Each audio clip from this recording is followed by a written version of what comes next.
Jaz bi vas najprej vse lepo pozdravila na tem večeru. Kot veste, sta z mano danes Andraž Rožman, avtor knjige Tega se ne da izbrisati, in Irfan Beširević, predsednik civilne iniciative izbrisanih aktivistov. Jaz sem Mojca Pišek. Priložnost, ob kateri smo se zbrali, je 33. obletnica Kimineva od izbrisa, ki se je zgodil 26. februarja 1992.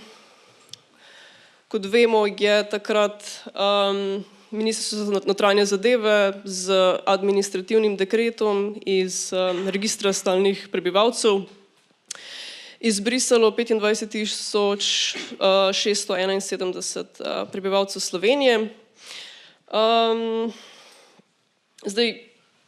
To je seveda dogodek nepojmljivega obsega. Torej, ljudje, ki so bili izbrisani, so s tem dekretom izgubili ekonomske pravice, socialne pravice, zdravstvene pravice, torej pravice do varstva na vseh teh področjih. Na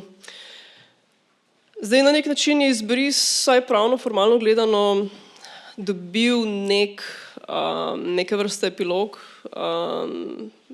na več načinov. Recimo, eden je ta, da je Ustavno sodišče Republike Slovenije že leta 2003 razsodilo, da je bil seveda protizakonit, da je bil neustaven. Temu je potem leta 2012 pritrdilo Evropsko sodišče za človekove pravice. Letnice držijo, kaj ne, gospod Irfan? Da. Se pravi, na tej točki, ko se pogovarjamo o izbrisu, po mojem ne gre več za to, da se pogovarjamo o tem, kaj se je zgodilo, kje se je zgodilo, kdaj se je zgodilo,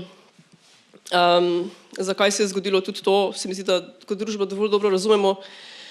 Rekla bi, da smo na točki, kjer je pomembno, da se sprašujemo, kako se izbrisa spominjamo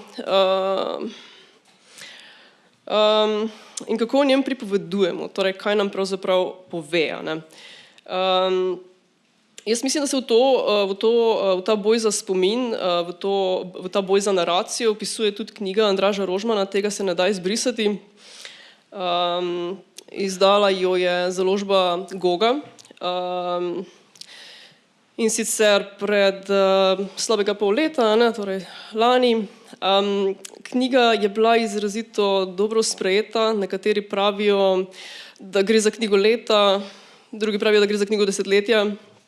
Moje skromno mnenje je, da gre za eno najpomembnejših knjig v samostojni Sloveniji.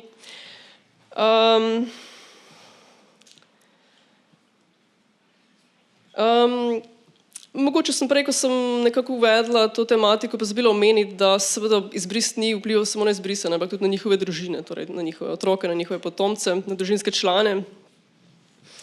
Mnogi so vmes odrasli, so danes sami v bistvu odrasli.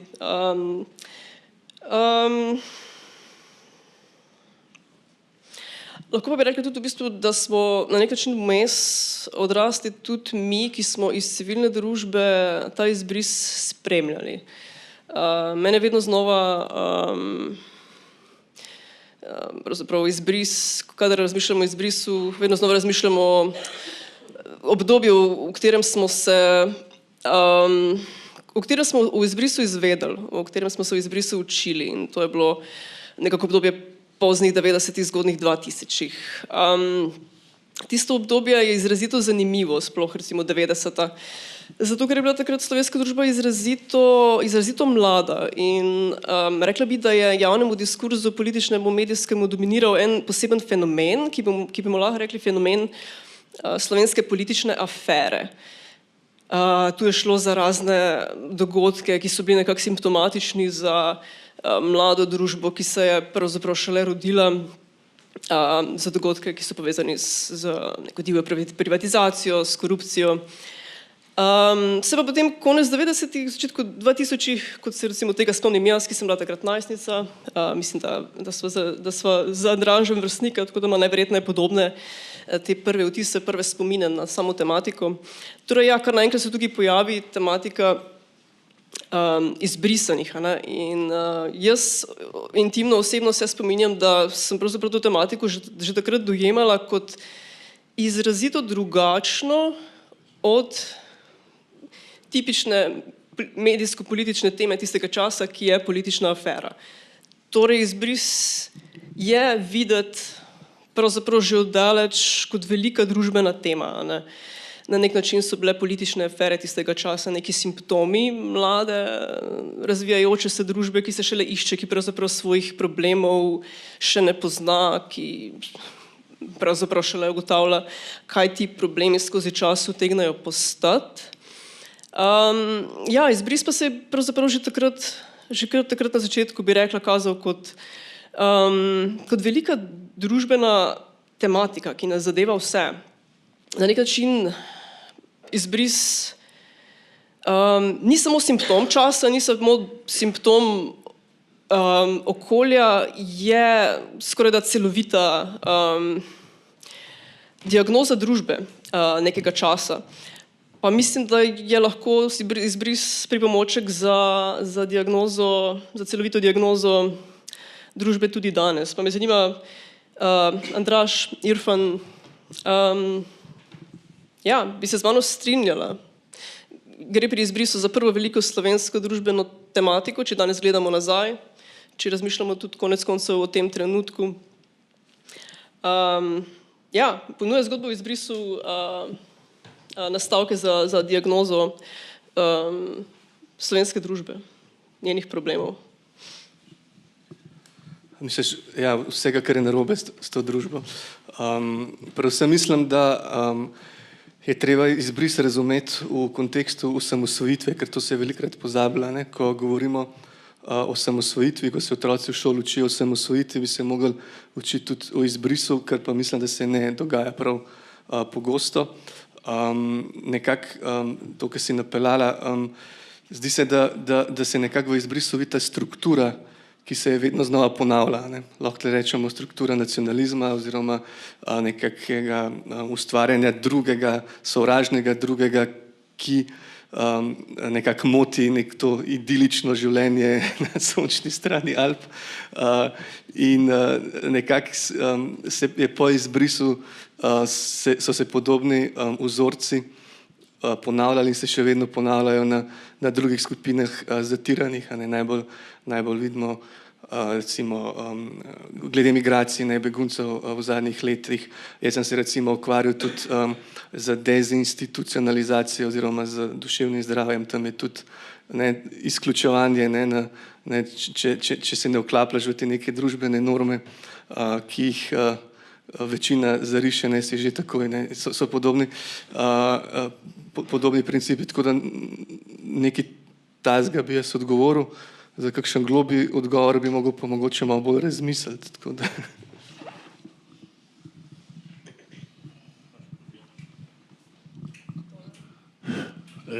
Jaz bi pa rekel tako, izbris sramota Slovenije, ne Slovencev. Ne govorimo o Slovencih in Slovenkah, govorimo o Sloveniji, o politiki. Sramotna politika takratna. In mi izbrisani smo to poimenovali administrativni genocid. Ker tisto, kar so druge delali z orožjem, je Slovenija delala s papirjem. Pa da vam povem, javil sem se pa največ zato, da vam povem, da ne krivim samo slovenske politike za izbris. Temveč vse republike bivše Jugoslavije. Niti ena ni stopila na našo stran. Na stran izbrisanih, da bi zaščitila, ker to se pravi, če smo bili tle izbrisani, se pravi, smo mogli biti ali državljani Bosne, seveda, ker nismo videli takrat, da obstaja dvojno državljanstvo, ampak naj bi bili državljani Jugoslavije, Republike Bosne, ali pa državljani Jugoslavije, Republike Srbije. A mi to nismo videli, da obstajajo ta dva državljanstva, zvezno pa republiško. To je bila prva napaka. In niti ena republika bivše Jugoslavije ni stopila z nami in pomagala. Ker jaz tudi se spomnim, smo bili pri švicarskem konzulu na poslovnem kosilu z vsemi ambasadorji bivše Republike Jugoslavije. In ko je to bilo konec kosila, pa to smo se še malo družili v pijači in sem pristopil do bosanskega ambasadorja tukaj v Sloveniji in sem mu rekel, ne, da se zdaj pripravlja nov zakon, to je bilo že leta nazaj, za izbrisanje, če bojo oni obveščali po Bosni pa dol, da se uredijo. In veste, kaj mi je rekel? Izbris je zaključen. Prav, jaz sem naredil doktorat iz izbrisa. Jaz sem ga pa sam pogledal, sem rekel, čak malo, če si doktorat naredil, kaj sem pa jaz pol? In izbrisa ni konc. Ampak ne, on je še zmeri trdil, da je izbrisa konc. Pa to je bilo tam 2007, 2008. In on meni to trdi. In so se orneskregla tako, da so mogli še aktivisti, ki so bili z mano vmes stopati, pa skočili, je bilo hudo, ne. In zato pravim, ne krivim samo slovenske politike, ampak vse politike bivše Jugoslavije. Zdaj, jaz sem nekako skušala velikopotezno začrtati neko atmosfero, v kateri se je to zgodilo, torej v kateri se je izbris zgodil. Pa me zanima, če mi lahko vidva kot aktivist, izbrisen, borec in Andraž, ti kot avtor, soborec, če mi lahko povesta, na kakšen način se ta odnos družbe do tematike izbrisanih skozi čas spreminja. Mogoče ti, Irfan, si lahko si kar primeren, da nam lahko mogoče o tem kaj več poveš, torej kako ti zaznavaš te spremembe v odnosu. Andraž, ti si se verjetno pri pisanju knjige tudi veliko ukvarjal s tem, torej s to neko detekcijo spreminjanja družbene klime, z detekcijo spreminjanja nekega političnega modula, s katerim se skuša seveda ta problem popraviti, krivice popraviti. Torej ja, prehodili smo dolgo pot, torej 33 let kasneje gledamo nazaj in se sprašujemo,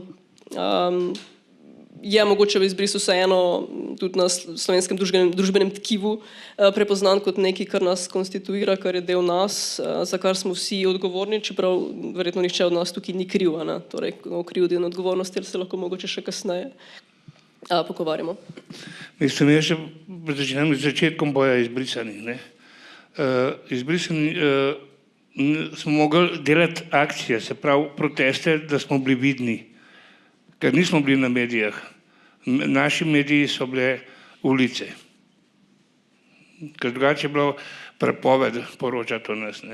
In zelo so še nas šikanirali, so nas žalili, da smo simpatizerji JLA, da smo agresorji, da smo nepismene čistilke, da nas je treba na vagone za živino pa čez Kolpo. Prav žalilo se nas in je bilo težko, od začetka je bilo težko, ker ljudje so grdo gledali na nas, kot kaj pač te, pejte nazaj v svojo Bosno, ali pa ne vem, pa ni biti, naj bil Srb, bil Hrvat, Makedonc, vsi pejte nazaj v svojo Bosno.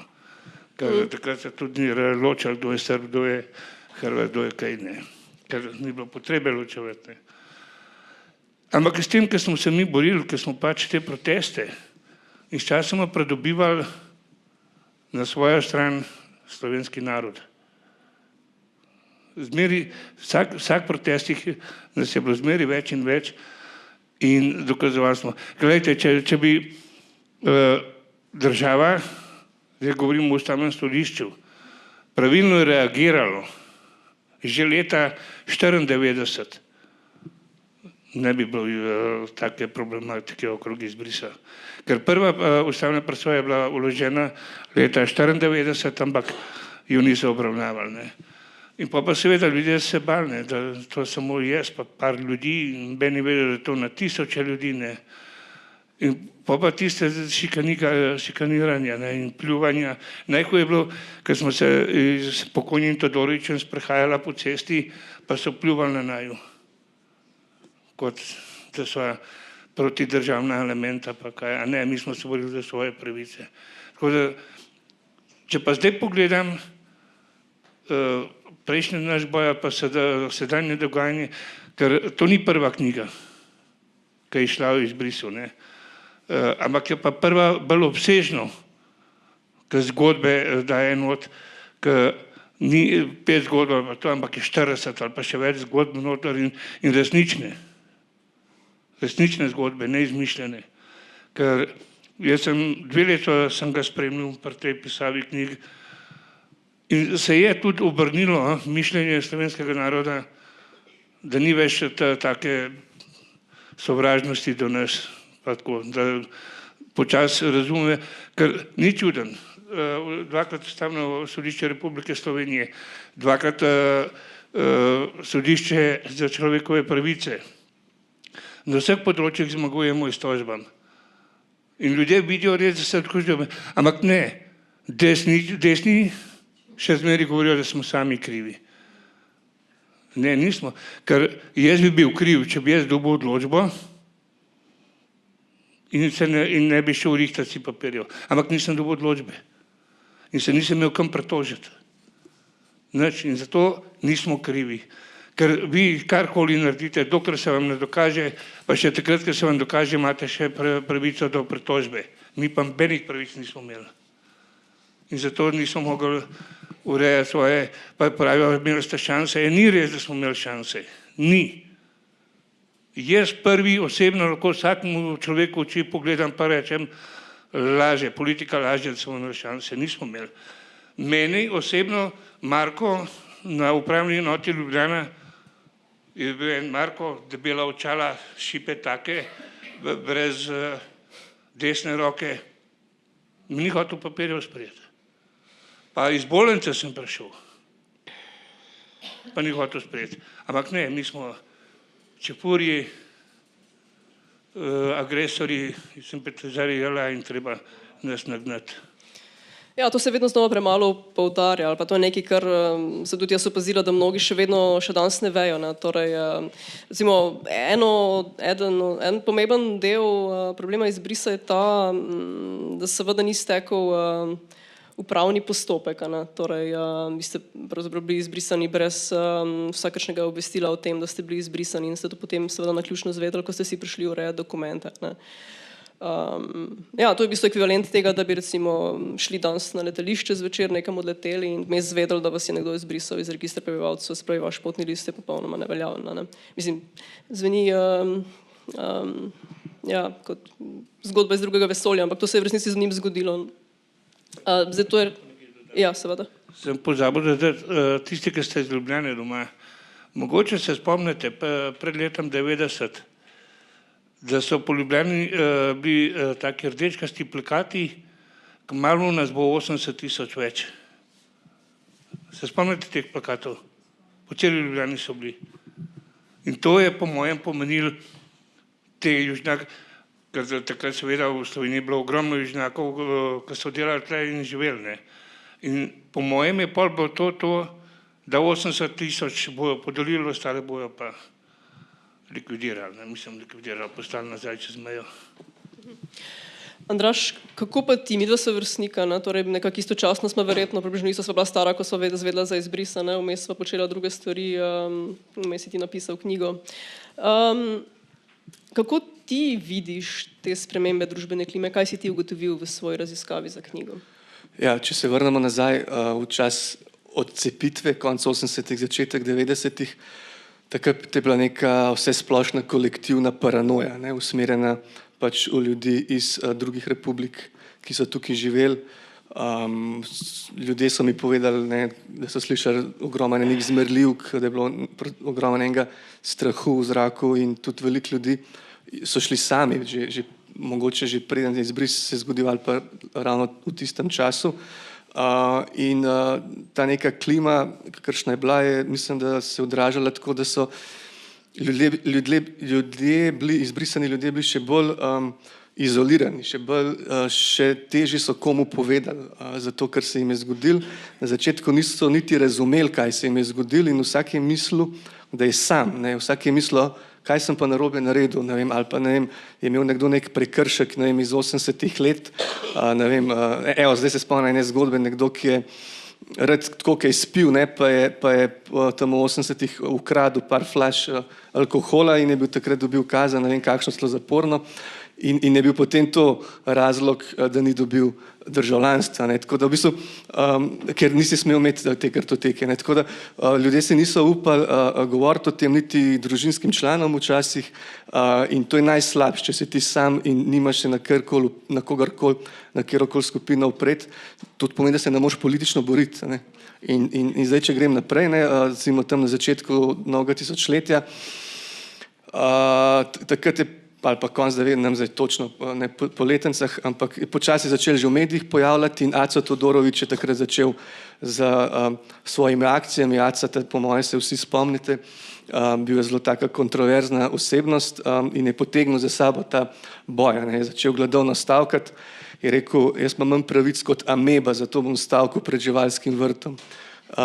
In takrat se noben ni zmenil, zato noben medij ni tja prišel, tako da je še kar nekaj časa trajalo, da so potem tudi oni ustanovili društvo, da so dobili tudi neko javno pozornost in potem se nekako ta boj začel krepiti, vse več izbrisanih je pristopili, pridobili so tudi aktiviste, podpornike, ki niso bili izbrisani, to so bili razni profesori, tudi pravniki, čeprav ne toliko veliko, pač ljudje, zelo peščica ljudi, to je bilo zelo malo, procentualno malo ljudi v primerjavi s vsem prebivalstvom, tako da praktično so imeli proti sebi celo državo, mislim, vsaj občutek so imeli tak, da imajo praktično celo državo proti sebi razen peščice podpornikov, no in oni so se borili, oni so se drugače kot da so šli na cesto, kot da so bili radikalni v tem svojem političnem boju, drugače ni šlo. In so se pač borili torej na politični ravni in pa tudi na pravni ravni. In potem so se stvari odvijale in jaz mislim, kljub temu, da je bilo zelo težko, da je bilo zelo veliko žrtev, jaz ne nazadnje, Aco Todorović je v bistvu dal življenje za izbris, za ta boj. On je v bistvu, zdaj je več kot 10 let, odkar je naredil samomor, v bistvu je to, tudi iz knjige se vidi, dosti ljudi, žena, hči, podporniki njegovi, kolegi govorijo o njem, se vidi, koliko je on dal to in kako je on plačal v bistvu za ta boj. In on se ni boril za sebe, ker on takrat že imel urejen status, on se je boril za druge, on ni prenesel krivice, on je rekel, on ni sprejel tega, da ne vem, jaz sem rešen, ampak ne, vsi moramo biti šli, takrat, ko bomo vsi, ko bo pravica za vse šli, takrat bo končna zmaga. Te končne zmage sicer nikoli ni bilo, so bile pa manjše zmage in če pogledamo celo sliko, bi jaz rekel, da je z pozitivnega vidika pogledal ta boj. To je bil zmagovit boj tako na pravnem kot na političnem področju. Na pravnem, mislim, da si že omenila Ustavno sodišče za človekove pravice v Štrasburu, ki je odločilo, da je šlo za kršenje človekovih pravic.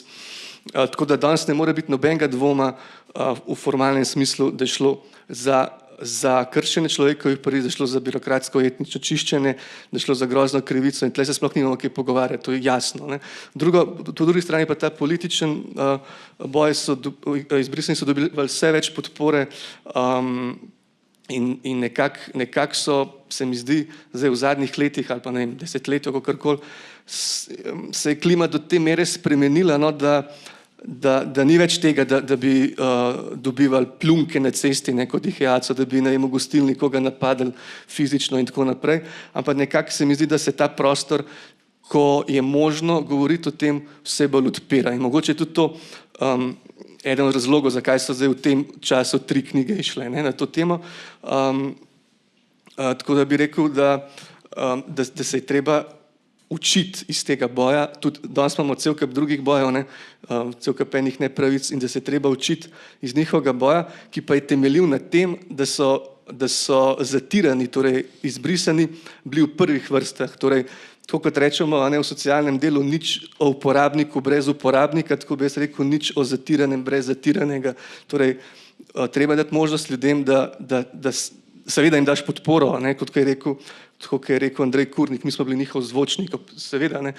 In to je tudi ena od idej, s katerimi sem se lotil te knjige, tudi to je ena od razlogov, zakaj sem to ljudi vključen, zakaj skušam čim bolj vključujoče in delovati in pisati, kljub temu, da se zavedam, da v 100% to ni možno, kljub vsemu gre to skozi moj filter. tako nekako. Ja, sodeč po tem, kar praviš, je mogoče na mestu sklep neka špekulacija, da če bi se ti pisanja te knjige lotil, ne vem, ali pa kakšen tvoj starejši kolega, če bi se je lotil leta 1995, recimo, da pravzaprav ne bi našel založbe, ki bi jo bila pripravljena izdati, da pravzaprav ne bi bilo medijskega prostora, da ne bi bilo dogodkov, da ne bi bilo tega dogodka, da ne bi bilo kamer, ne bi bilo pozornosti, vse ne take. Torej, ja, mogoče se lahko strinjamo, da smo nekaj malega napredka kot družba naredili, ampak daleč stran od tega, da je to.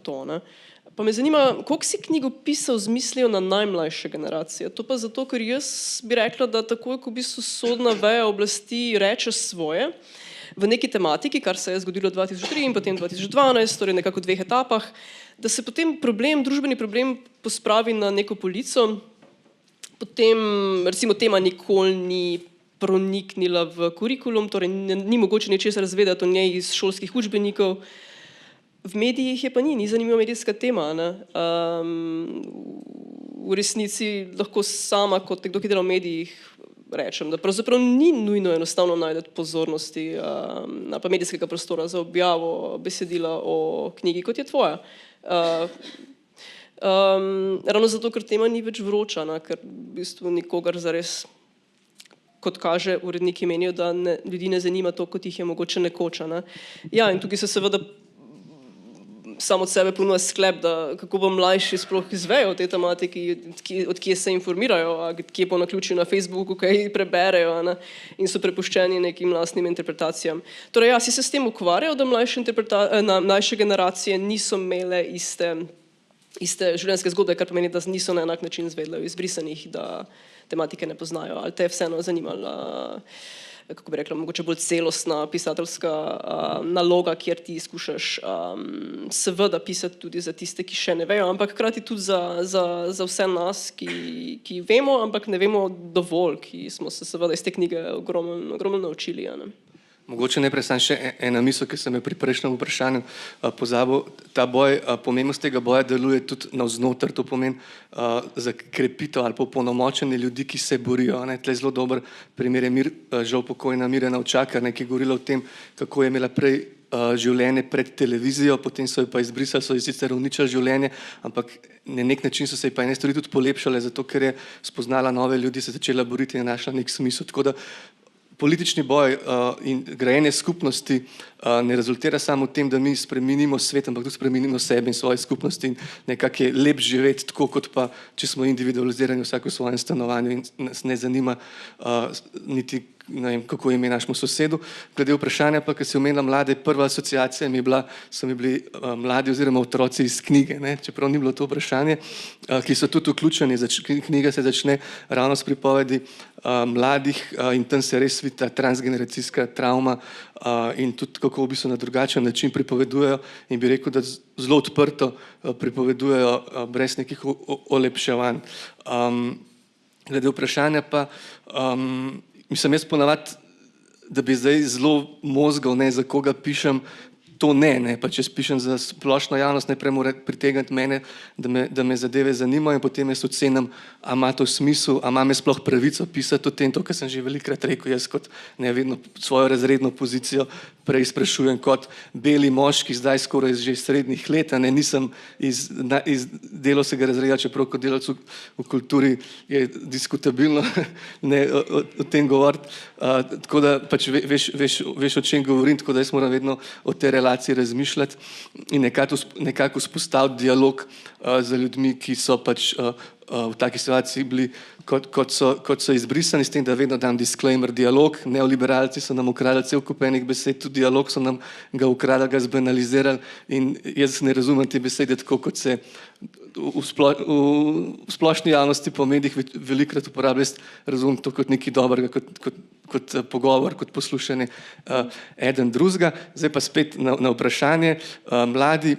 Ja, potem sem tudi začel o mladih razmišljati, seveda, ki naj bi to brali in sem v bistvu mogoče proti koncu pisanja, pa, ko sem spremljal, kaj izbrisani počnejo, kaj počne društvo oziroma kaj počne tudi Amnesty International z izbrisanimi, ko hodijo po šolah. Oni hodijo po fakultetah, po srednjih šolah in Irfan pa še par soborcev razlagajo svoje zgodbe in to bo mogoče lahko tudi Irfan več povedal, kakšne so reakcije. Ne? In so reakcije precej bolj pozitivne, kot so bile pa 20 let nazaj in ti mladi ne morejo verjeti, da je do tega česa tazga lahko prišlo in tudi nič ne vejo o izbrisu. Po eni strani ni dobro, da nič ne vejo, ker to pomeni, da v šolskem sistemu izbrisa ni. Po drugi strani pa dobro to, ker včasih je nevednost, tudi jaz se pravim, da sem neveden velikrat in to je dobro, zato ker če si neveden, včasih je dobro neveden, nimaš predsodkov, ne? In zelo na tak pozitiven način sprejemajo in tudi zdaj, vem za par ljudi, ki delajo magistrske naloge, diplomske naloge in tako naprej in zdaj mi je na misel prišla ena zgodba, Irfan, kot je en dijak ali je bil študent, ki je poslušal tvojo zgodbo, pol te pa kako že je bilo, ti dal piškoti ali kaj je bilo? Ja, to je bilo pa v Brežicah, v srednji šoli. In pač mi hodimo zdaj z amnestijem okrog in seveda na kateri šoli nas povabijo, to so srednje šole ali pa faksi. In smo kar lepo sprejeti. V Brežicah se je pa zgodilo, nek sem govoril svojo zgodbo, nekaj se mi je dogajalo. In potem še je bila pauza, ko smo dali, imamo dva dela predavanja. Najprej mi govorimo, potem pa oni še, kaj bi to spremenili. Jaz sem šel na to let, sem se vračal nazaj in en poba prije dome. Mišljam. Prav, izvolite gospodje, lahko več reči. Zadel ga je zgleda. Pa ni mogel drugega, ampak je to naredilo. Čeprav je ta moja lakota bila pred tolikimi leti nazaj, ne. Ampak ta njegova gesta me pa res v srce mi je šla, no. In se posod, kamer pridemo, dijaki ne vejo, ko jih vprašamo, če vejo, kaj je izbris, ne vejo. Če poznajo kakšnega izbrisanega, ne. A bova poslušajo. Recimo smo imeli tudi primer, v Piranu, ja, v pomorski šoli, ko smo govorili o izbrisu, pa je otrok doma povedal, da smo bili in kaj se je dogajalo, so rekli, ja, to je ena plat, kaj pa druga plat zgodbe. Jaz sem za to drugo plat, naj pride, naj se usede z mano tle, pa da se pogovoriva iz oči v oči.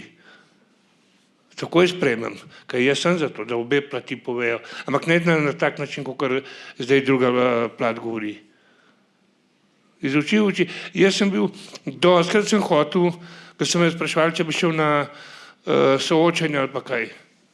Sem rekel, ja. Pa je recimo mogel Jelinčič prijeti, pa ker slišal, da bom jaz nasprotnik, ni prišel. Pa je Janša bi mogel biti, pa ker slišal, da mi jaz nasprotnik ne vem, zakaj me ne marajo. Vsi jih ne bom tepil. Sam povedal jih bom svoje.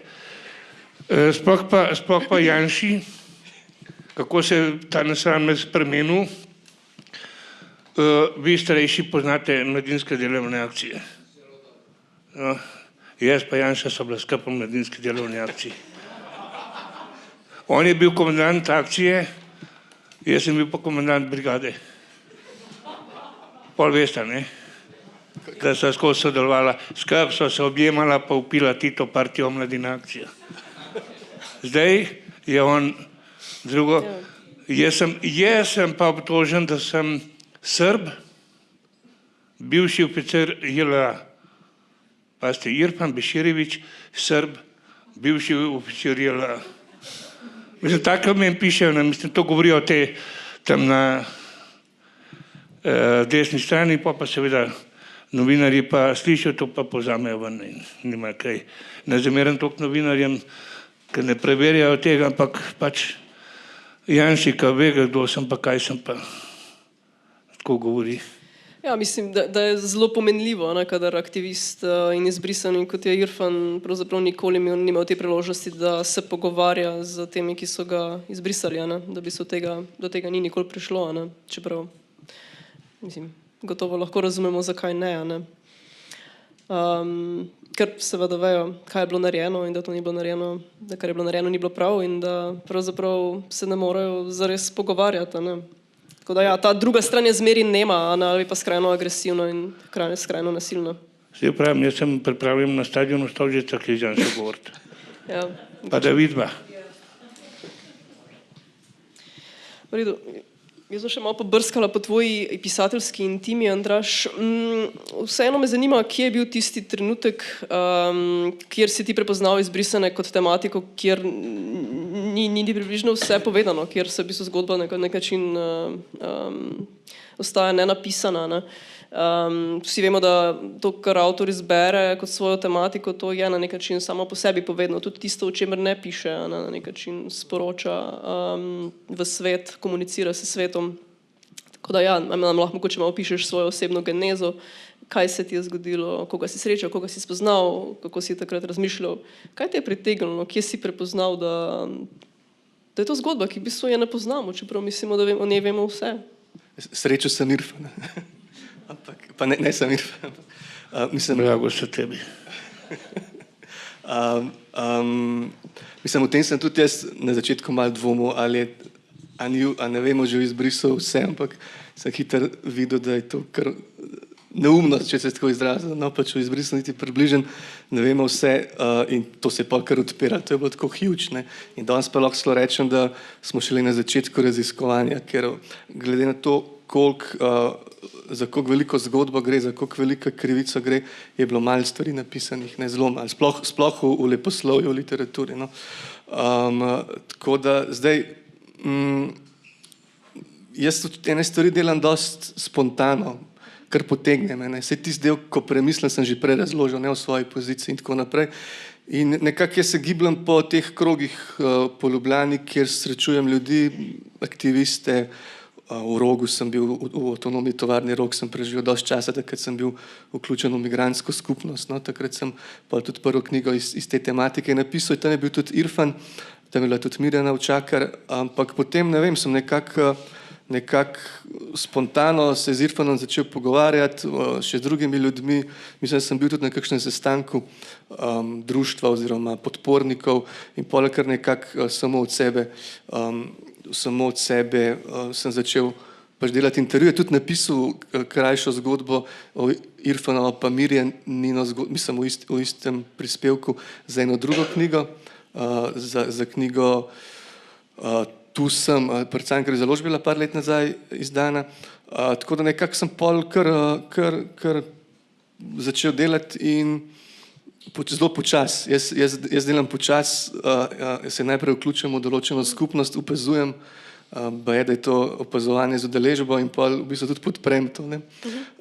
In pa začnem se pogovarjati, počasi pisati in nekako kar spontano, no, v bistvu, no. Je pa vedno pa je tudi premislek, ne, in tudi to, kar si rekla, o čem ne pišeš, ogromno stvari je, v katerih ne mi vprašati, kje ker zdaj to je tudi malo, ampak so stvari, v katerih namerno ne pišeš, selekcioniraš, ne, tako da, ne vem, a je to a sem odgovoril tako v tem smislu. Si, pa bom še čisto malo tipala dalje.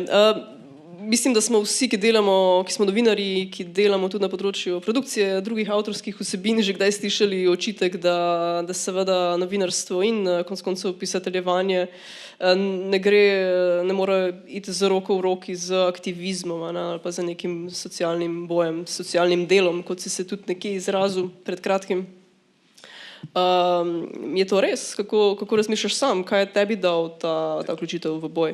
Če sem zelo iskren, ta aktivizem, očitki o aktivizmu so moja bolečina ali pa travma iz časa, ko sem bil še novinar, pač veliko let sem delal na Dnevniku in sem dostikrat dobil kakšne očitke, ne, si ti novinar ali si aktivist, ne. Ker mi da so bila tudi sodelavca z Mojco dolga leta nazaj. Good old times. Ja. In tudi kar nekaj ljudi z Dnevnika je tukaj, tako da jih lepo pozdravljam, jih po dolgem času nekatere vidim, večinom, ja. Tako da, v glavnem, no, sem dobil kakšne očitke, ne, in sem se sekiral zaradi tega, ne, jaz sem nekako v dobri veri, v bistvu, da želim spreminjati svet, v smislu, ko sem se učil na fakulteti, ne, sem študiral novinarstvo, so rekli, saj novinar spreminja svet, ker pač piše o krivicah, ne, pač, ne, in nekako jaz mislim, da če jaz opišem o ljudeh, ki so popolnoma brez pravic, ki so izkoriščeni, je celo moja dolžnost, da nekako na nek način stopim na njihovo stran v smislu, da jim omogočam medijski, da se njihovi glasovi pojavljajo v mojih prispevkih.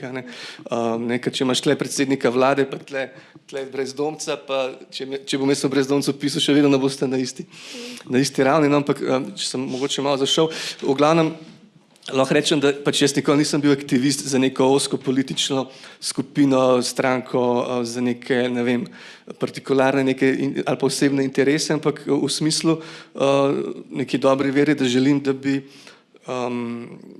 bil proti krivicam, ne vem, pač ne, zdaj siguren sem tudi delal napake, siguren se včasih mogoče pol, te tudi kaj zavede, ne, se mogoče včasih postaviš na napačno pozicijo imaš včasih, ampak zdaj lahko rečem, da sem v dobrej veri vedno delal to, kot sem zdaj pojasnil, tako da mislim, da v tem smislu je v redu biti aktivist, ne samo, da je v redu, mislim, da celo moraš biti aktivist, tudi kot novinar.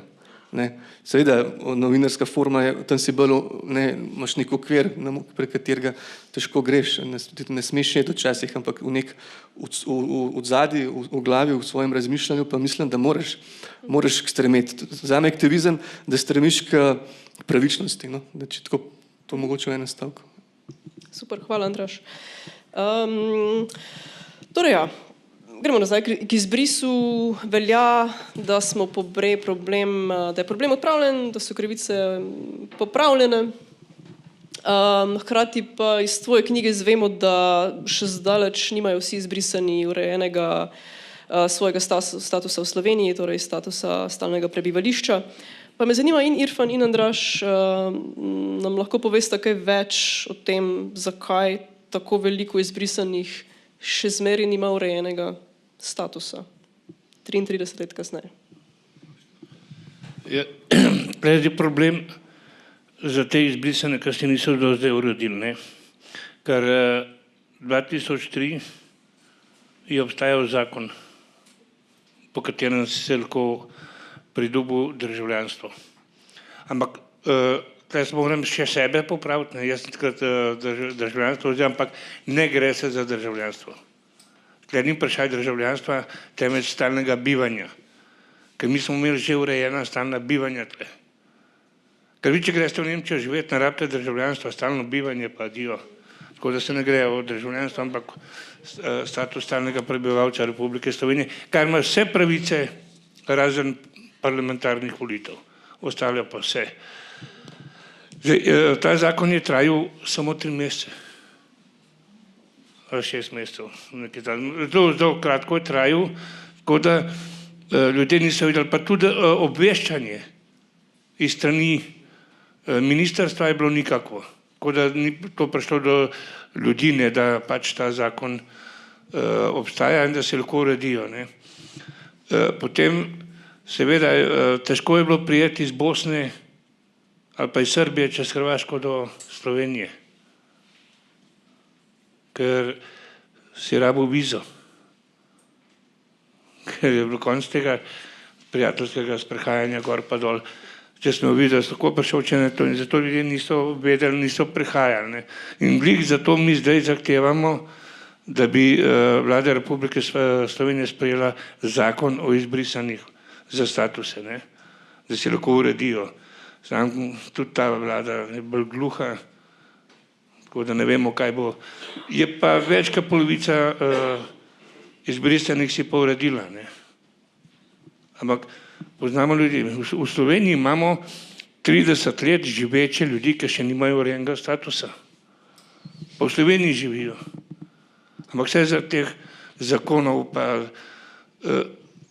tudi pogoji te, tako da vsaka čast našim aktivistkam, pravnicam, ki se za njih zalagajo in se trudijo, da dobijo te papirje.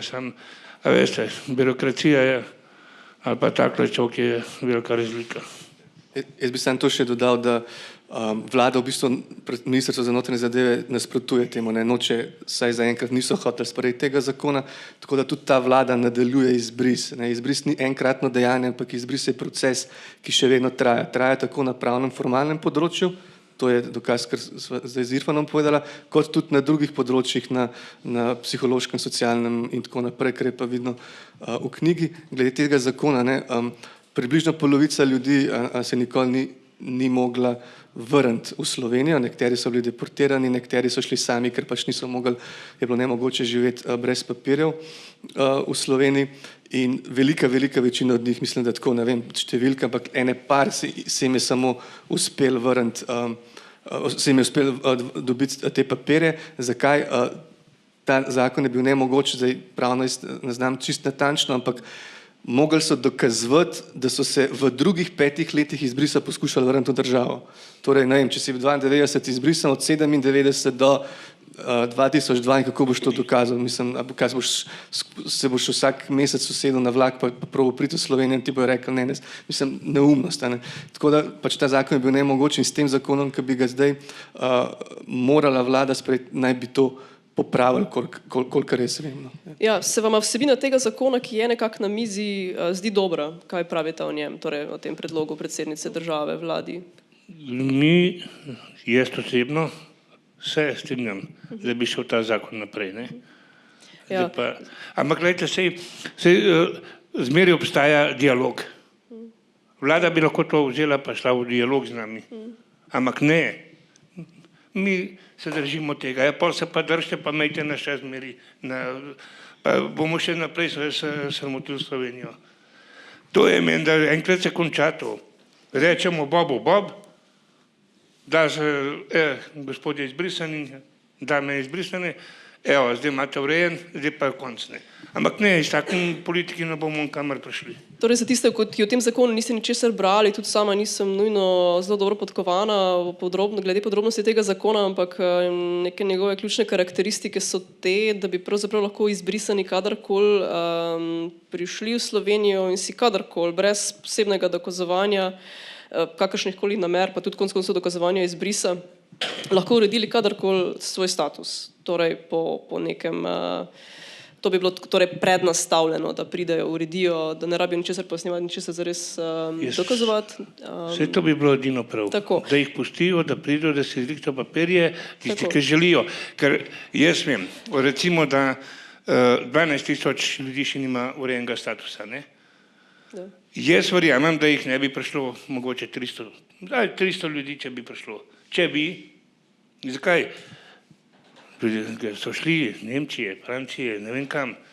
In ne vem, če ste gledali oddajo, slovenska televizija, ki je bila v Bosni in se vpraševala, če bojo šli v Slovenijo delati. Ne. Ne bojo šli. Ni več Slovenija toliko zanimiva za njih. Temveč tu je država. In zato pravim, to je za državo zdaj prilika, da se poceni izvleče iz vsega tega. Ker ni tle, ne govorim o odškodninah, ampak govorim o ljudeh, katerim ljudem ne bi dali dokumente. Tako. Ja, mislim, zakon je res zelo proaktivno napisan in enostavno priznava krivdo, tudi mislim, da po nekem defaultu, pod narekovaj anglizem, da jim ponudi tudi odškodnine, brez da morajo kogarkoli peljati na sodišče in karkoli dokazovati. Tako da ja, mislim, zakon gotovo je, mislim, ena redka izjema v vsej tej zgodbi, ker v bistvu eksplicitno pove, da je bilo to narobe, da se je seveda zgodilo, da je bilo narobe in da je treba to popraviti in to popraviti, kar se da velikodušno.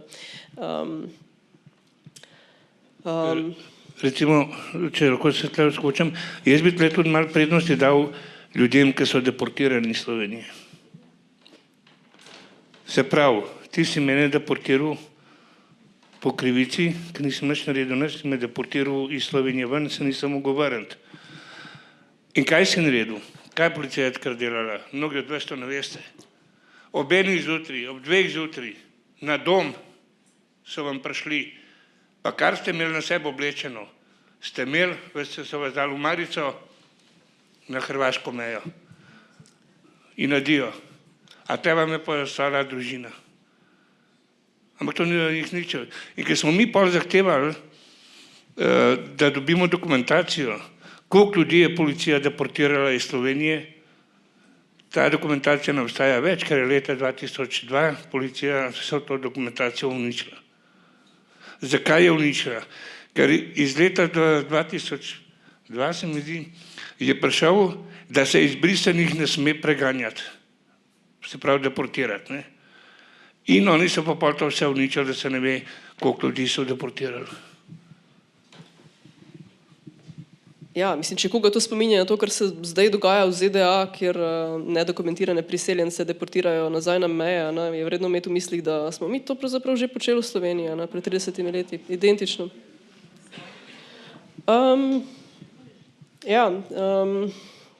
Zdaj, knjiga pomembno definira dva fenomena, in sicer vseživljenjske posledice izbrisa in transgeneracijske posledice izbrisa. A nam lahko kaj več poveste o tem?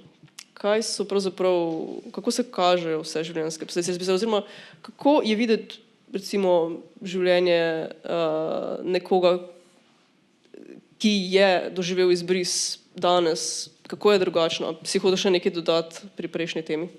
Ne, hodil sem to, kako so vidne. Irfan to lahko iz prve roke pove, ne? Vse življenjske, mislim, če hočeš govoriti o temu, ne, zdravstveni težave in tako naprej, to, mislim, a ne bi? Ne bi, ok, dobro. Mislim, ja. Kaj si opazil, česar mogoče pri splošni populaciji ni mogoče diagnosticirati? No, kaj so neke tegobe, s katerimi se pravzaprav še danes nekdo, ki je bil izbrisan, kar so neke težave, s katerimi se nekdo, ki je bil izbrisan, še danes ukvarja. Čeprav si je mogoče status uredil že po prvem zakonu leta 2004, recimo. Prva stvar so zdravstveni problemi, ne. Pač ljudje, ljudje se niso mogli zdraviti, niso imeli dostopa do javnega zdravstva, zato so se te bolezni stopnjevali, nekateri so tudi umrli, nekateri pa živijo še vedno z pač zdravstvenimi težavami. Potem ta nek psihološki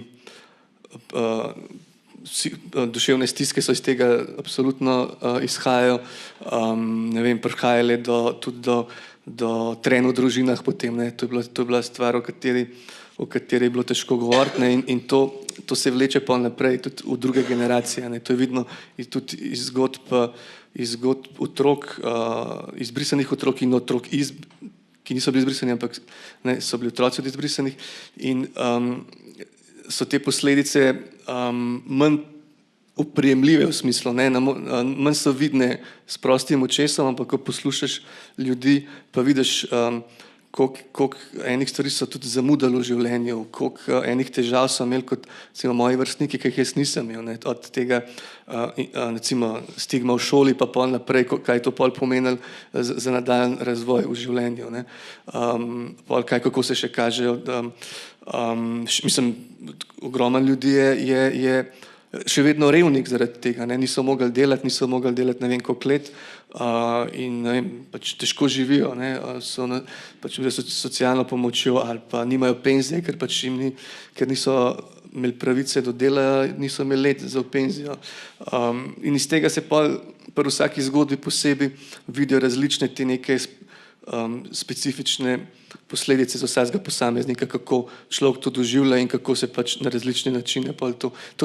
Vseh stvari niti ne moram pojasniti, ker se mi zdi, da so lahko vidne samo skozi zgodbo in tudi skozi tisto, kar je v zgodbi zamolčano. Jaz tudi dosti koristim te tri pikce, ki naj bi pomenile molka, ne. Tako da to približeno. Sigurno še cel kup enih stvari, sam zdajle se ne spomnim. Kaj pa si opazil pri otrocih izbrisanih, kako se pa ta travma pri njih nadaljuje, kako se kaže? Irfan, imaš tudi sam izkušnje s tem? Ja, par jih je danes tukaj, tako da jih pozdravljam, tudi prej, ki si omenila ljudi, ki še vedno niso dobili statusa, jih je tudi par tukaj, tako da tudi njih pozdravljam. Zdaj, nekako sem, mogoče je tako malo čuden govoriti, ker so ljudje tukaj, pa jaz kako oni razmišljajo, ampak lahko me tudi popravite, če bom kaj narobe povedal, ali pa pol, ko bom odprl, še kaj poveste. Se mi zdi brez nekih filtrov zelo direktno. Nekako se mi zdi, da kljub vsemu lažje govorijo, kot pa nekakšni njihovi starši. Nekateri so šli tudi skozi neke psihoterapije in jim je to zelo pomagalo. Zdaj se spomnim ene zgodbe, ki je v bistvu zanimiv, ne, šla je sogovornica čisto naključno skozi podoben psihoterapevtski proces, kot sem šel jaz sam, ne, ona skozi psihoanalitično psihoanalizo, jaz skozi psihoanalizo, in so se zelo ujela, sem takoj zaštekal, ker mi je ona meni razlagala, sem takoj vedel, zakaj gre, ne. In zaradi tega sem pol tudi lahko, dobro, to je pol že mi je pol več povedala, ker sem vedel, kaj se dogaja približno v njenem doživljanju. Ok, to nima veze. V glavnem, tako, potem, mislim, dosti gostobesedni, bi rekel, no, so bili. Ni bilo treba veliko vleči iz njih. Ne vem, tako nekako, ja. Zdaj, ker si me vprašala, zdaj probam spomniti kakšnih zgodb, pa se ne morem kar naenkrat vseh, pa je težko zdaj. Ampak tako nekako. No, mislim, mene so te zgodbe se mi zdijo zelo pomembne, no. Tudi začel sem z njimi. Zdi se mi, da so dosti take kar udarne zgodbe, kakor se reče, no. Ja. Ja, če bi se kdo želel priglasiti besedi, jo bo seveda dobil na koncu pogovora, tako da ja, vabljeni vsi omenjeni, da delite z nami svojo zgodbo. Prej smo omenili v bistvu te deportacije izbrisanih do meje in čez mejo, ne. Ja, to je gotovo ena od informacij, ki so zelo dragocene v tvoji knjigi. Jaz mislim, da veliko ljudi tega preprosto ni ozavestilo, koliko ljudi je bilo dejansko prepeljanih do meja in poslanih v bistvu v tistem času, v tisto mesoreznico vojne, ki se je odvijala in v Bosni in na Hrvaškem. Torej ja, kakšne so njihove usode, kaj vemo o njih, kaj se jim je zgodilo, koliko jih je ljudi, ki so najverjetneje končali v tem vojnem sistemu. Kaj veste, nekaj malega je tudi v knjigi napisanega, pa verjetno je pravzaprav težko dostopati do teh zgodb, ker so se na nek način tudi mogoče tragično zaključile tam, ne? Irfan, Andraž, oba. Izvolite. Ja, mogoče sem še za predstavek. Se mi zdi, kot da otroci zaradi te distance, ki so na drugačen način doživeli, ali pa izbris, da mogoče bolj lahko ozavestijo svojo travmo, no. Tako, to je mogoče ena tak stvar, ki sem jih opazil, ampak tudi z posameznika do posameznika tudi različen, upam, ja. Glede deportacij pa v resnici ne ve veliko, ne. Jaz nisem sem imel v knjigi nekih 5-6 ljudi, ki se niso nikoli vrnili v Slovenijo, ampak niso bili deportirani, ne, da bi bili deportirani na vojno območje. Od zgodb v knjigi je Katarina Keček, ki je tudi napisala zdaj roman Okupatorjeva hči, ona je recimo bila 2krat deportirana, ampak se je 2krat vrnila. Bila deportirana, ja, na Hrvaško. Zdaj, zgodba, ki jo poznamo, ki je bila že veliko let nazaj razkrita in dokazana, je pač enega Dragomira Petroniča, ki je Slovenija deportirala na Hrvaško. On je bil po narodnosti, je bil Srb iz tega, tam, kjer je zdaj Republika Srpska, in po vojni so ga našli v množičnem grobišču in so našli sledi mučenja in strel v glavo. Torej bil je, hrvaški organi so ga očitno dali pač in na koncu je bil pač žrtev. Ja. Tako da to je, v tem primeru imamo direktna posledica izbrisa je bila smrt. Ne, tako da za druge primere po resnici ne vem. Ljudje so se porazgubili. Vprašanje, kaj se, mislim, verjetno je še kdo pristal na vojno območju. Evo, mogoče Slavica, ki danes je ni, ki je zbolela.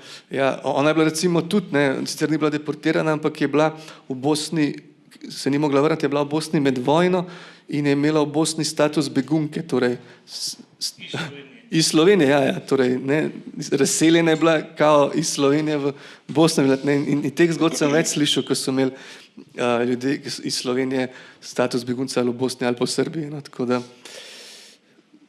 se pravim, zelo neraziskan je še izbris.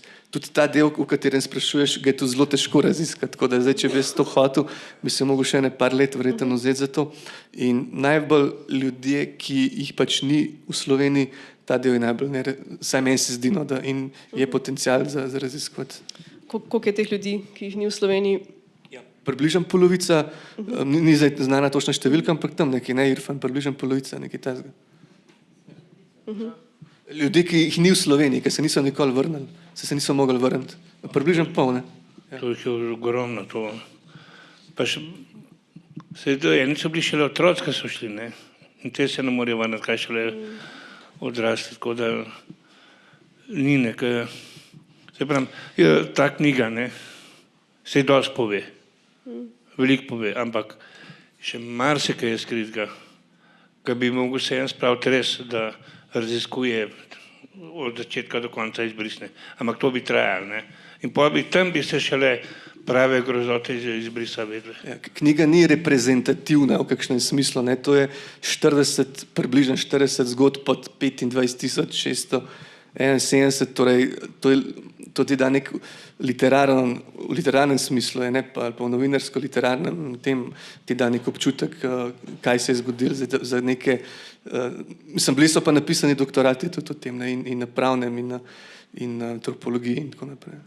Ker recimo jaz sem predstavil, da gremo v to knjigo, ne, ker jaz sem prej mislil, Madonna je moja zgodba huda, težka, žalostna. Ampak sem z njem hodil, ko sem poslušal te druge zgodbe, ja, pa ne. Pa vidiš še pol, kaj se ljudem dogaja, ne. In da nisi edini ti trpel, ampak da je ogromno ljudi trpel na tak način. Po kakšnem ključu si izbral teh 40 sogovornikov, s katerimi si posnel intervjuje in potem te zgodbe literariziral in iz njih skreiral, tega se ne da izbrisati. Mislim, kaj je bil tvoj ključ? Verjetno nek literarni lok same knjige, pa verjetno tudi, čeprav se vidi, da so mnogi zelo pripravljeni povedati to svojo zgodbo, ker imajo mogoče prvič priložnost, da jo povejo, je gotovo veliko bilo tudi takih, ki pa še zmeri ne bi, ne, ki pravzaprav lažje to predelujejo sami s sabo. Ne. Ja, mislim, ni bilo tako, da bi zelo z lahkoto dobil ljudi, ki bi želeli govoriti. V bistvu sploh na začetku bo tako, sem rekel, bom že vesel, če bom dobil dosti ljudi, ker ne vem, še zmeraj ni to kar tako govoriti o tem, ne, tudi ljudi ni, ne, tudi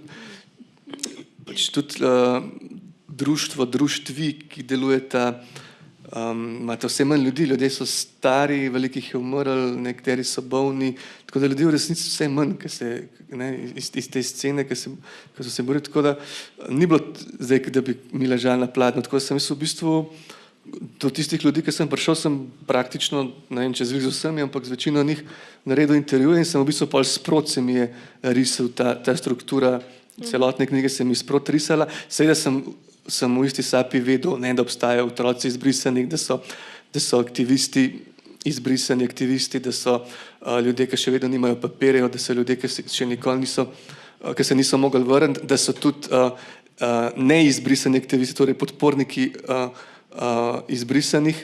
Tako da to sem zdaj naštel te loke in potem ta glaven lok, ki je v bistvu prijateljstvo med Irfanom, Mirjano, Acotom in pa z temi aktivisti, ki pripovedujejo zgodbo umrlih izbrisanih. No, tako da tle moram pač omeniti tudi njih, ne, Uršulo Lipovec-Šebron, Saro Pistotnik, Barbaro Beznec, Andreja Kurnika, Jelko Zoran, Stašo Zajovič, Natašo Posel, tako da mislim, da nisem nobene pozabil. Tako da oni v bistvu pa na koncu v zadnjem delu knjige pripoveduje zgodbe ljudi, ki jih ni več med nami, med njimi, in osredotočen sem pa na Acota pa na Mirjano, ki več ljudi o njima govori in tudi na koncu je zaključ, pa jaz prevzamem besedo in v bistvu probam to zgodbo v celoto spraviti, tako zgodbo celega izbrisa, kot zgodbo njihovega prijateljstva, aktivizma in tudi pokazati, kaj to njim dal. Tako da, ja, to. Mogoče za nekaj trenutkov k našemu najljubšemu košarkašu v zlato-vijoličnem dresu, k Luki Dončiću.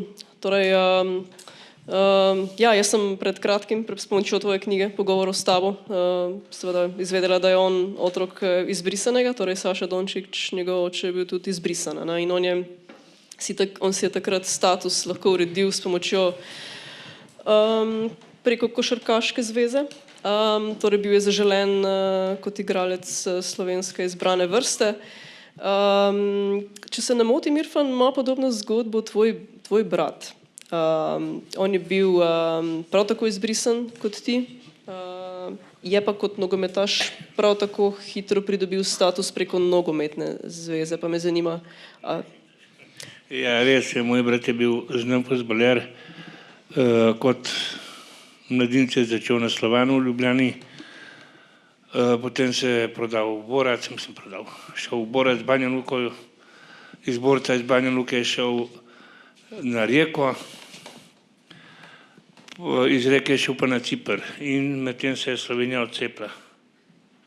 In je bilo govora, da ima Slovenija na Cipru golgeterja centra, ki bo gole zabil za slovensko reprezentanco. Ker so ga povabili, da bi igral za slovensko reprezentanco, pogotovil je, da je izbrisan. Ne vem, kako je to logika, da vejo za njega vse, da je fuzbaler, da je dober, izbrisan. In v bistvu ni hiter si vrihtu, je kar trajal.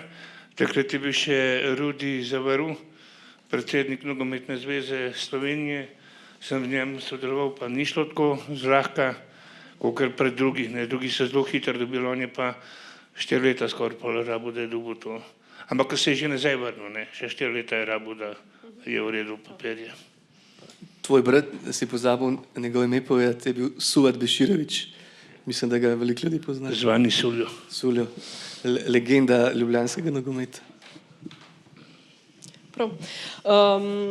Zdaj, izbris seveda ne stoji sam zase v času, dejansko stoji nekako v času pol leta po 10-dnevni vojni za Slovenijo, med katero se je seveda marsikaj dogajalo. Mnogi od teh, ki so bili kasneje izbrisani, so poročali o tem, da so jim ali pa pred obdobjem vojne na vrata risali znamenja, da so jim neposredno grozili s smrtjo, z izgonom. Mnogi tudi dejansko so pobegnili, še preden bi bili izbrisani. Ampak ja, disens, torej, Andraž, mi sva se pogovarjala za disens in tam si v bistvu rekel nekaj ful zanimivega, in sicer to, da Slovenija ni izvzeta iz balkanskih vojen. Dokaz pa je prav izbris. Ja, torej, Slovenija je del balkanskih vojn, le da z drugimi sredstvi, pa če nam je to všeč ali ne. Mislim, da se marsikdo ne bi strinjal, in tudi to je seveda naravna reakcija na tako diagnozo. Ampak ja, Andraž, bi nam mogoče to nekoliko razložil? Najprej, jaz sem ti hvaležen za ta intervju, zato ker ne vem, če sem imel že kdaj možnost na tak način tako obširno povedati in pač, da si naredila tako poglobljen intervju in mislim, jaz bi bil vesel, če bi ljudje knjigo brali usporedno s tem intervjujem, zato ker marsikaj razloži, ker jaz dostikrat razmišljam tako intuitivno tudi, in nimam vse racionalno razdelano v vsakem trenutku in ta najin pogovor je bil tak, da sem se jaz dobro počutil, da sva skupaj to v bistvu naredila iz tvojih vprašanj in znajnega pogovora, tako da sem ti zelo hvaležen za ta intervju. Tako da tudi, ko me kdo vpraša kaj več o knjigi, mu pošljem v zadnjo knjigi mu pošljem ta intervju.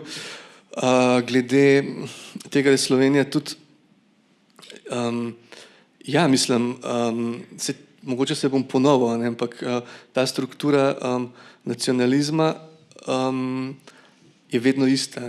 Pač je vedno nacionalizem, tukaj je vedno za neko paranojo v odnosu do nekoga drugega in cilj nacionalistov je vedno ist, pač eliminacija oziroma ali pa onemogočanje tega drugega. Potem je samo vprašanje, v kakšnih razmerah živimo, v kakšnih kontekstih mi živimo in pač v Sloveniji vemo, kaj se je zgodilo pa kaj se ni zgodilo in pač nacionalizem je tam dosegel, v Sloveniji dosegel, da so odbrisali ljudi s svinčnikom in bili tudi poslani čez mejo in ko smo videli eno primeru tudi dejansko vojno, že, mislim, to je neka direktna povezava z vojno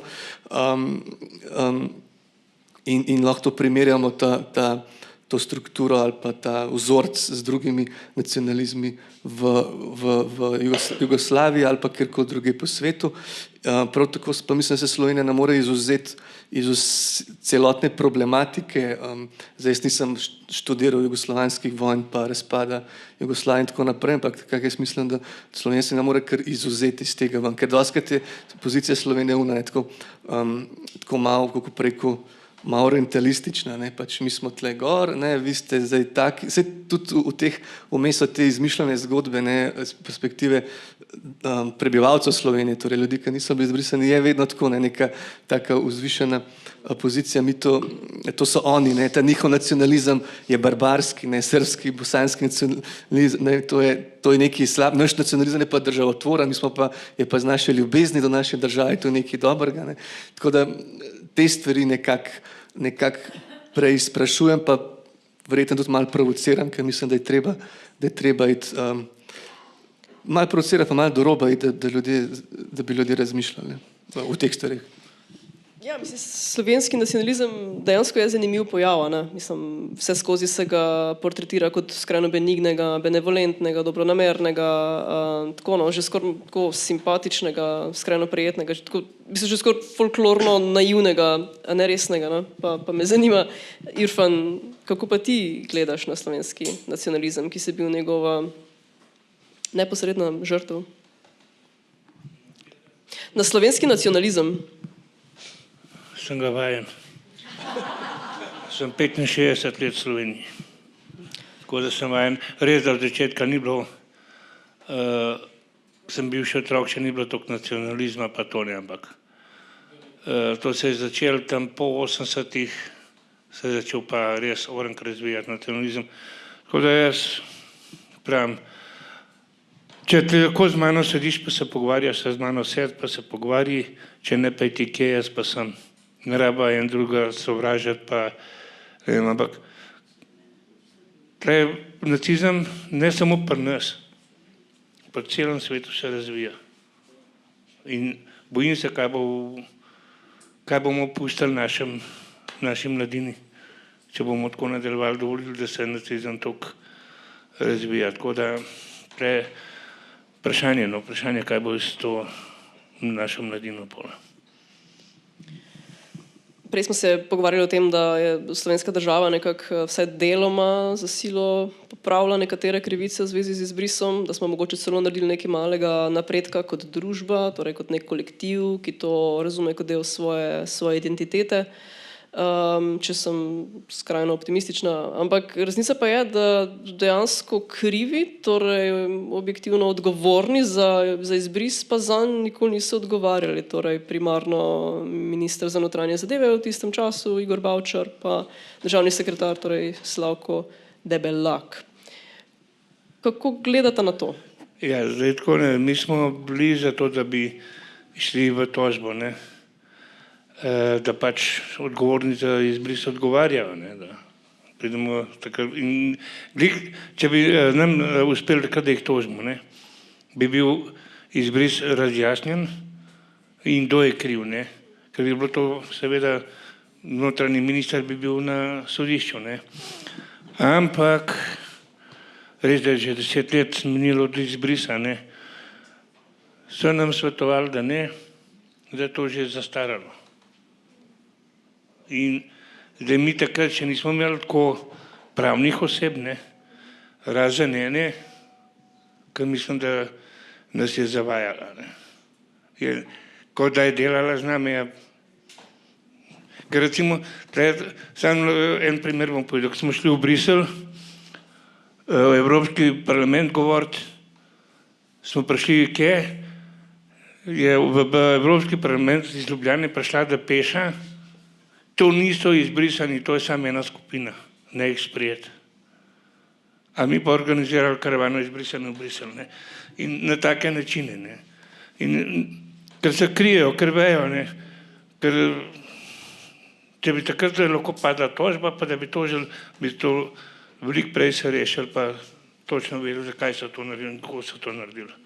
Jaz bi sam še nekaj dodal, nisem prepričan, da so se zdaj razmere zelo izboljšale in tako naprej. Jaz sem želel predvsem poudariti pomen in uspeh boja, ampak danes pač izbrisani niso več v fokusu vseh teh izmov, a ne. So pa druge skupine, tako da jaz nisem prepričan, da je družba nekaj zelo napredovala. Ne vem, težko ocenim, resnično težko ocenim, rad bi pa povedal to, da nekaj je bilo doseženo v boju izbrisanih. Ja, tako, in to je treba, iz tega treba črpati. No, sej, kakor tako izgleda, ne, sej izbrisani dobivamo bitko po bitko, ne, a do konca vojne še daleč. Kaj je naslednja bitka? Kakšna je pravzaprav vizija aktivističnega boja izbrisanih danes, 33 let Da se kasneje? pravim, treba ta zakon sprejeti, pa učbenike v šole. Ker to mora se sprejeti, ker se pravi, nimamo mi daleč do konca vojne, ne? Še dve stvari, učbeniki pa zakon, pa smo rešeni. Pa računate na to, da vas bo pri tem podprla slovenska politična, torej slovenska politika, primarno nekdo na levem polu? Ali se na to niti več na to ne zanašate zares, ali pa s tem računate? Ma zdaj tako, da bi prav računal na to levo politiko sedanjo, težko. A rabimo novo levo politiko? Kaj? A rabimo novo levo politiko mogoče? Mi rabimo na splošno novo generacijo, mlajšo generacijo. Ampak res generacijo, ki bo razumela te probleme in ne, kaj gre meni, kaj jaz gledam te, evo zdaj, interpelacija spet, zakaj? Ker je Golob rekel, da je zmanjšal pokojnine za 18-20% tega 2012, ne, ta zdaj hoče samo Golobu pravič, zato ker to ni res, ne, in same take, ne delajo pa v dobro ljudi. Tega pa ne delajo, med sabo se pa kregajo in to mi poslušamo vsak dan. Dovolj je tega. Jaz mislim, da rabimo plenume. Mislim, da veste, na kaj ciljam. Te nam razloži za vse tiste, ki ne. Mislim, študenti v Srbiji se organizirajo, odločajo na plenumih. In meni se zdi, da je to ena zelo navdihujoča, pozitivna zgodba, ki se že kar veliko let je ni bilo in zdaj res upam, da bo šlo naprej, da bo kaj dobro. Mislim, že to, kar so do zdaj dosegali, je veliko, ne? Že tega se ne da več spremeniti. Že to je ogromno, ampak upam, da bo šla zadeva naprej in tudi širi se organizacija po vsej nekdanji Jugoslaviji, tudi v Ljubljani. Tudi v Ljubljani so že bili plenumi in še bojo, je že bil protest in še bojo protesti, tako da jaz verjamem za mene ni, zdaj, če grem na drugo temo, po levi politiki smo govorili, ne, pa, za mene to ni politika, to je politični menedžment po Tončiju Kuzmaniču, ne, ja, se strinjava, ali pa rečemo, da je sam še menedžment, sploh ni niti politični več, ker je v glavnem sam še za trgovanje. Jaz pa verjamem v politiko in mislim, da je politika nekaj najbolj žlahtnega, nekaj najlepšega. Politika je tudi to, kar mi danes počnemo. Politika je ustvarjanje skupnosti, politika je pogovor o tem, kako bomo skupaj lepše, boljše živeli, kako se poslušali, kako se bomo organizirali in kako ne bomo individualistični in samo potrošniki in tako naprej, ampak bomo nekako živeli skupaj. Brez skupnosti ni politike. Tako da plenum, ko sem ga omenil, vidim kot simbol tega oziroma nek upanje, da grejo stvari v to smer, seveda je pa težko se boriti proti mašini kapitalizma, to je zelo težko, ampak če malo peska vržemo noter, je nekaj, mogoče nam pa rata še kaj več. Amen. Mislim, da nekje je na robu dvorane pripravljen en rezervni mikrofon, ki bo zaokrožil. Vabim vas, da delite svoje zgodbe z nami oziroma da poveste še sami kaj, seveda v navezavi na tematiko, o kateri smo se danes pogovarjali. Pa seveda mislim, da boste Irfan pa Andraž z veseljem odgovorila na kakšno vprašanje. Prosim. Ne to okrog, sploh ne vemo, kje začeti. Ja, čakaj.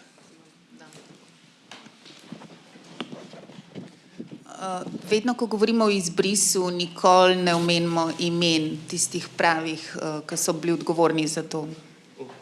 Brez problema. Irfan ali pa pač Andraž.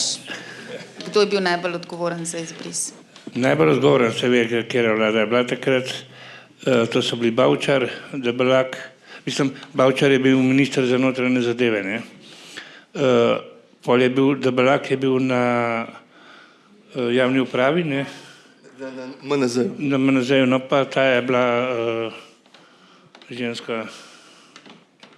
Drugače so vsi navedeni v knjigi. Imamo plakate krivcev, no eni so bolj krivi, eni ne.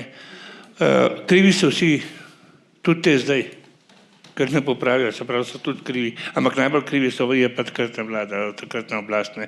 In ne vem, če ste vi slišali takrat, ko so glasovali za izbris. A nas izbriše ali ne. Prvič, bili so opozorjeni, da bo to nekega des Slovenijo koštalo, pa so dvigovali roke. In samo za en glas so zmagali, da nas brišejo. Samo za en glas. Tako da je bilo takrat, ampak zato, ker ta eden je zamudil, pa ni glasoval. Tako da so oni za en glas pa zmagali. Ja, mislim, vedo se največkrat se te tri omenjajo, ne, pač Bavčar je bil pač minister na MNZ-ju, Slavko Debelak je bil prvi operativec na MNZ-ju, ona dva sta v bistvu pošiljala te depeše,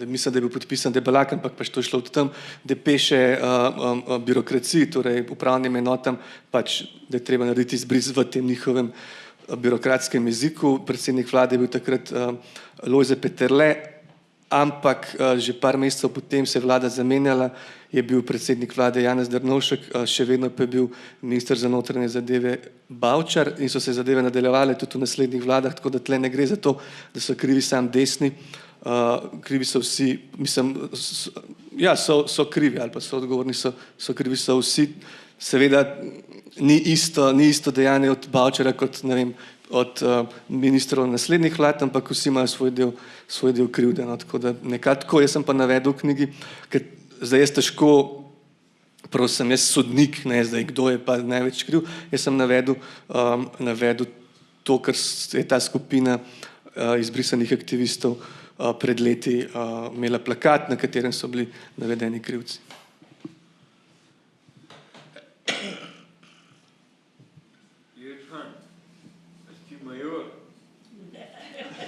Major, če si. Generalno.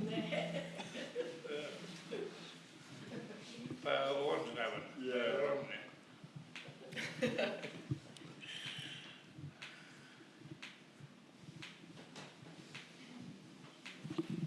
Še kakšno?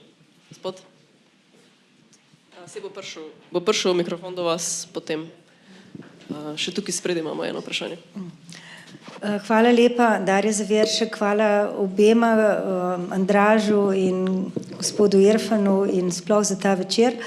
Jaz se spomnim, kako sem jaz prvič slišala za izbris in sicer je moja doktorantka takrat, tudi ne vem čisto točno, kako, moram jo vprašati, kako je ona prvič slišala za izbris, ampak ko je prišla k meni in rekla, da bo delala to temo v začetku 2000, je rekla, a veš kaj sem prvič v življenju videla, da odrasli moški jokajo. In da to so ljudje, ki so desetletja delali v Sloveniji in so samo jokali, ko so se z mano pogovarjali. To je bila prva zgodba, ki sem jo jaz slišala. Potem pa seveda potem sem dolg časa poslušala vaše zgodbe, ne, in sprot spremljala, dokler nisem potem bila v neki posebni vlogi, kjer sem pa, ne smem preveč povedati, ker ne vem, kaj smem povedati, ampak ti, Andraž, veš, ker sem te opozorila, takrat sem rekla, če lahko kaj napišeš okoli tega, ne. Skratka, srečala sem se z otroki, ki so bili izbrisanih staršev, ne. In to je bilo pa tako dramatično, da v bistvu sem videla to, kar ste danes poudarjali, kako malo vemo. Ne. Tisto, kar ne vemo, je recimo vloga socialnih služb. Ne. Jaz sem slučajno pač delam na fakulteti za socialno delo in ja, slučajno. Je bilo tako, da kot smo zdaj zvedeli iz ene zgodbe, ampak jaz sem potem hodila okoli in malo spraševala ljudi, v glavnem večinoma strani socialnih delavk so rekli, nič ne vemo. Seveda, saj se ljudje niso k socialnim delavkam obračali, ne, zato ker pač, ker so verili, da ne bodo, ne, ampak kljub vsemu, ne, kljub vsemu je ta nismo nič verili, noben se ni na nas obračal, dosti nenavadna. Ne? Ampak tisto, kar me je pa mene tako zelo šokiralo pri teh zgodbah otrok, je pa navodilo, ki so ga imele socialne službe in tudi recimo zavodi za otroke, ne? Da se otrok izbrisanih ne sme sprejemati. Zdaj, to se ne sliši tako dramatično, razen če si predstavljate, da en otrok doživlja revščino, pomanjkanje, poleg tega pa še strašno nasilje. In za takega otroka se ne sme nič narediti, ker ga ne bo noben sprejel, ker ga v Malči Belič, na primer, ne bodo sprejeli in tako naprej. Ne. In tukaj ta siva lisa, ne, ki je pa se tukaj nekako samo pokazala in odprla in tako, se mi pa zdi, da je nekaj, kar je absolutno vredno raziskovanja in v bistvu, bi rekla, tudi detektivskega iskanja, kaj se je zares dogajalo. Ne? Ker vemo, če ne drugega to, da so s tem kršili konvencijo o otrokovih pravicah, ki je bila država zavezana od konca 80-ih let, če ne drugega, ne, vemo, ne, tudi če je prišlo navodilo, ne, ampak konvencija je nad temi navodili. Ne. Ok, hvala. Hvala. Jaz bi pa reči, lahko sam povem, ja, jokamo se. Boli. Srce boli, srce ni kamen. Samo enega od teh politikov želim, da preživi to, kar sem jaz preživel. Pa da vidimo, koliko bo jokal. Ne gre to tako. Jaz dosti močen sem. Ampak jaz sem zdaj na očeh. Zakaj? Ker sem se spomnil vse, kaj sem doživel v teh zgodbah, ne? Pa da otroke ne smejo sprejemati, pa to. In kar pomislim na svojo zgodbo. V knjigi ni vse šlo. Pa tudi mnogo sem požaril jih, svojih besed, da nisem povedal. A ko poveš res zgodbo, se pa moraš jokati. Ker to boli. To še ni zaceljeno. In to bo bolelo celo življenje.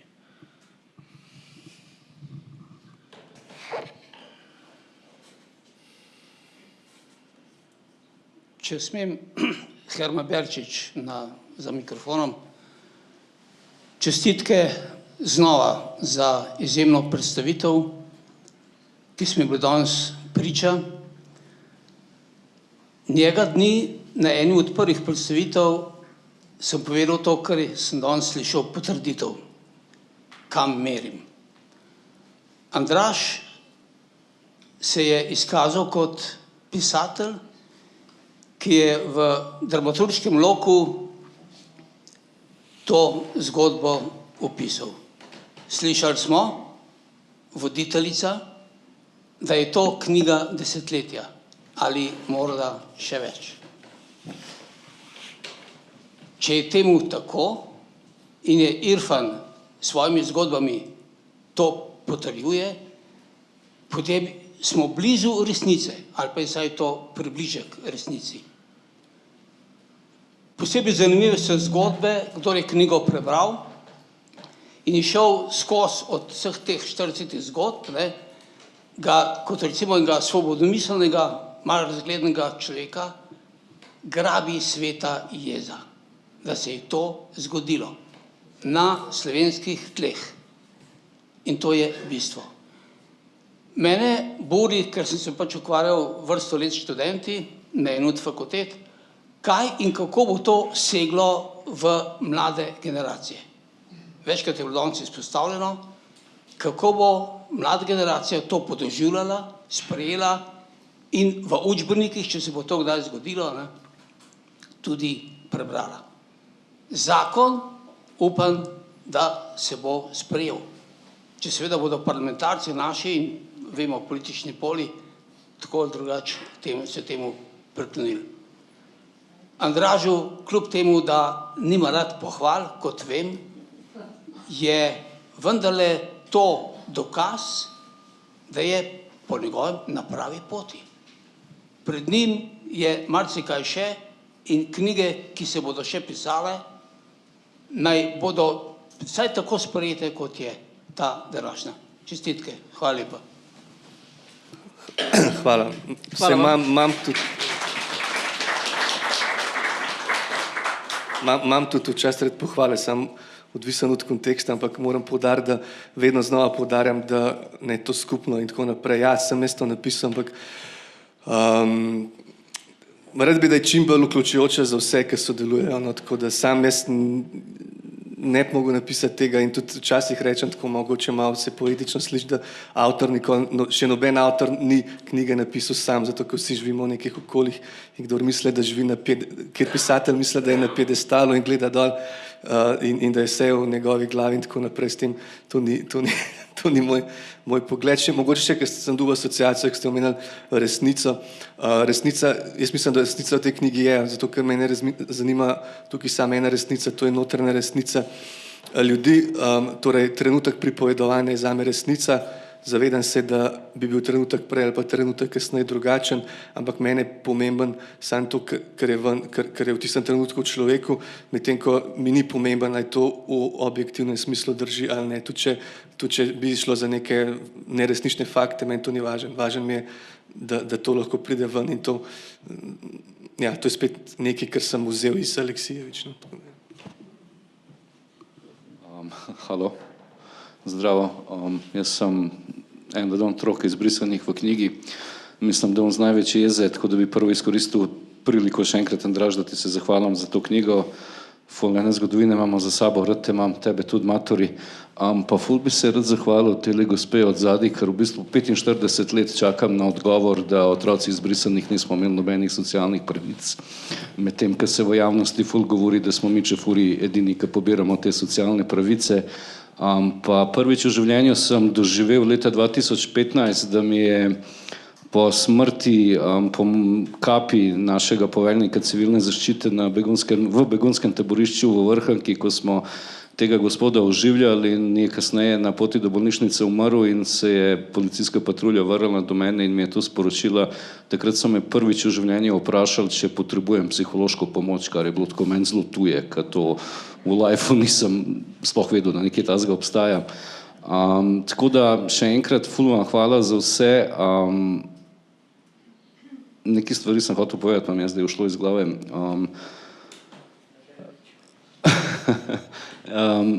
Ogromno enih zgodb, ki je tukaj povedanih, pa ogromno enih zgodb, ki jih še mora biti povedanih, tako da upam, da bodo ljudi videli neko inspiracijo, pa govorili o temu naprej.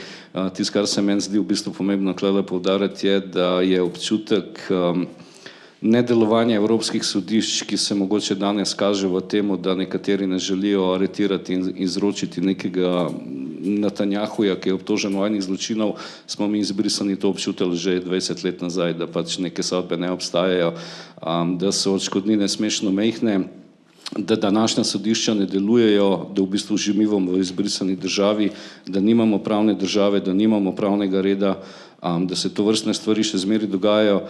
Pa za zaključek bi sam hotel povedati, glede na to, da danes začenjamo oziroma obeležujemo 33. obletnico Irfan, zelo si pozabil izpostaviti vizijo tega boja nas otrok izbrisanih, kjer v bistvu želimo nadaljevati s tožbo otroci izbrisanih proti državi in bomo vse svoje moči dali, da se ta pravica dokončno doseže, pa kakorkoli bo to življenjsko trajalo. Tako da hvala še enkrat, pa predvsem vsem, ki ste prisotni tukaj.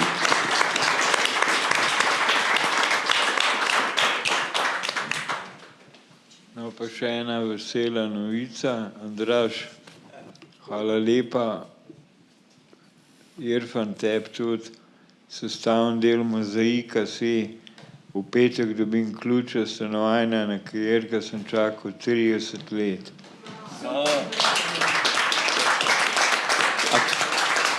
A kar vse povabimo na žurko? Ja, ob 6. kjer ima cajt, naj pride. Viski imam s sabo. Ja. V soboto? A za 7. marca? 7. marca? Ja.